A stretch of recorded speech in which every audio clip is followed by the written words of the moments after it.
નમસ્કાર. આજે આપણે તત્વજ્ઞાન વિશે વાત કરવાના છીએ.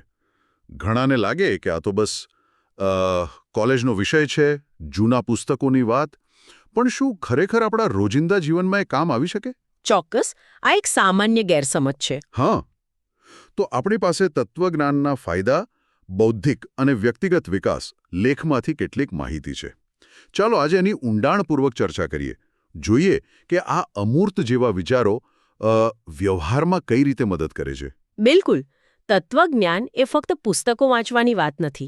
એનાથી એવી માનસિક કુશળતાઓ વિકસે છે જે એમ કે અંગત જીવન અને કારકિર્દી બંનેમાં બહુ મૂલ્યવાન છે. સારું, તો શરૂઆત કરીએ વિચારવાની ક્ષમતાથી. લેખ કહે છે કે એનાથી વિવેચનાત્મક વિચારશક્તિ મતલબ ક્રિટિકલ થિંકિંગ તેજ બને છે. પણ આ થાય છે કઈ રીતે? ખાલી તર્ક શીખવાથી? ના, એનાથી ઘણું વધારે છે. જુઓ, તત્વજ્ઞાન ખાલી દલીલોનું વિશ્લેષણ કરવાનું કે પછી ધારણાઓને ઓળખવાનું નથી શીખવતું. અચ્છા. પણ એનાથી પણ ઊંડું. એમ કે આપણે જે જાણીએ છીએ તે કેવી રીતે જાણીએ છીએ, આ મૂળભૂત સવાલ પૂછવા પ્રેરે છે. એટલે જ જ્ઞાનના મૂળ સુધી જવાની વાત. બરાબર. આ સતત સવાલ પૂછવાની અને ધારણાઓને પડકારવાની જે પ્રક્રિયા છે ને, એ જ વિવેચનાત્મક વિચારનો પાયો છે. આપણે માહિતી બસ સ્વીકારી નથી લેતા, એનું મૂલ્યાંકન કરીએ છીએ. સમજી ગયું. અને આ જ કૌશલ્ય પછી સમસ્યા ઉકેલવામાં પણ મદદ કરતું હશે, ખરો ને? લેખ એની પણ વાત કરે છે. હા, એકદમ. આ બંને વસ્તુઓ જોડાયેલી છે. વિવેચનાત્મક વિચાર આપણને જટિલ સમસ્યાઓને નાના, સમજી શકાય એવા ભાગોમાં તોડવામાં મદદ કરે છે. તત્વજ્ઞાન આપણને કોઈ એક સાચા જવાબ પાછળ દોડવાને બદલે સમસ્યાને અલગ અલગ દ્રષ્ટિકોણથી જોવાનું શીખવે છે. એટલે કે એક જ રસ્તો નથી એમ. હા. શું આ સમસ્યાની વ્યાખ્યા બરાબર છે? બીજા કયા ઉકેલો હોઈ શકે? આવું બહુપરિમાણીય વિચારવાથી ઘણીવાર વધુ સારા, વધુ સર્જનાત્મક ઉકેલો મળે છે. અને પછી આ ઉકેલો કે વિચારોને સ્પષ્ટ રીતે કહેવા પણ પડે.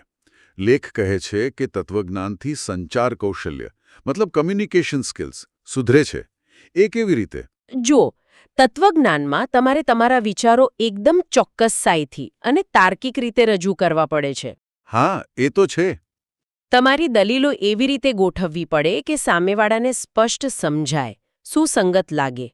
આ જે પ્રેક્ટિસ છે ને, એનાથી લખવાની અને બોલવાની બંને ક્ષમતા સુધરે છે. બરાબર. જ્યારે તમે વિચારોને વ્યવસ્થિત કરતા શીખો, ત્યારે તમે એને વધુ અસરકારક રીતે રજૂ કરી શકો છો. આ બધું તો ખૂબ જ વ્યવહારુ લાગે છે. પણ તત્વજ્ઞાન તો પેલા મોટા અમૂર્ત પ્રશ્નો સાથે પણ જોડાયેલું છે ને? નૈતિકતા, મૂલ્યો, એમાં કોઈ ફાયદો? ચોક્કસપણે.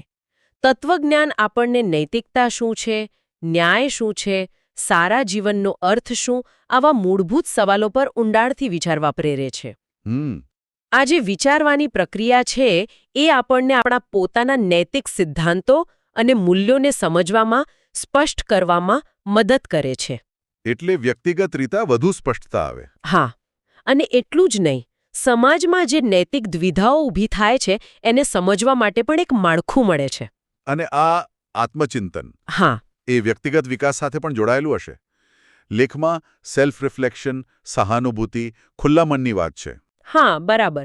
કારણ કે જ્યારે તમે તમારા પોતાના વિચારો, માન્યતાઓ અને કદાચ પૂર્વગ્રહો પર પણ સવાલ ઉઠાવવાનું શરૂ કરો છો, ત્યારે તમે તમારી જાતને વધુ સારી રીતે ઓળખો છો, સ્વજાગૃતિ વધે છે.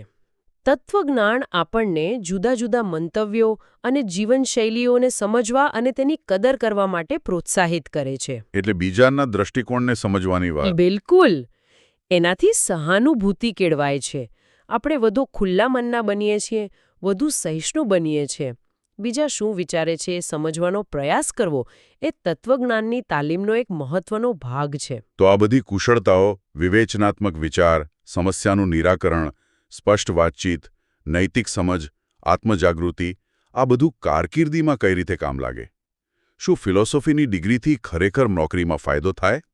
જુઓ, સીધી રીતે કદાચ અમુક જ નોકરીઓ હોય, પણ આ બધી ટ્રાન્સફરેબલ સ્કિલ્સ છે. એટલે કે એવી કુશળતાઓ જે કોઈ પણ ક્ષેત્રમાં ખૂબ જ મૂલ્યવાન છે. જેમ કે કાયદો, બિઝનેસ, પત્રકારત્વ, શિક્ષણ, પોલિસી મેકિંગ, ટેકનોલોજી પણ આ બધામાં જટિલ સમસ્યાઓનું વિશ્લેષણ કરવું પડે.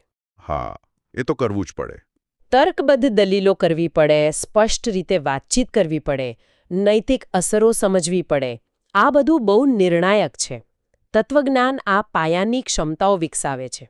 એટલે વ્યક્તિ કોઈપણ ફિલ્ડમાં વધુ સક્ષમ બને. બરાબર. વધુ સક્ષમ અને અનુકૂલનશીલ, કોઈ પણ પડકાર માટે તૈયાર. ખૂબ સરસ. તો આખી ચર્ચાનો સાર એ થયો કે તત્વજ્ઞાન એ ખાલી થિયરી નથી, પણ એક શક્તિશાળી સાધન છે જે આપણને વધુ વિચારશીલ, જાણકાર અને એમ કહીએ જીવનના પડકારો માટે વધુ સજ્જ બનાવે છે. એકદમ સાચી વાત. અને અંતે એક વિચાર. તત્વજ્ઞાન આપણને જવાબો શોધવામાં તો મદદ કરે જ છે, પણ કદાચ એનાથી એ વધુ મહત્વનું એ છે કે તે આપણને વધુ સારા, વધુ ઊંડા સવાલો પૂછતા શીખવે છે. શું આપણે આપણી જાત વિશે, આપણા સમાજ વિશે, આપણી આસપાસની દુનિયા વિશે ખરેખર સાચા સવાલો પૂછી રહ્યા છીએ? આ એક એવો સવાલ છે જેના પર કદાચ આપણે સૌએ વિચારતા રહેવું જોઈએ.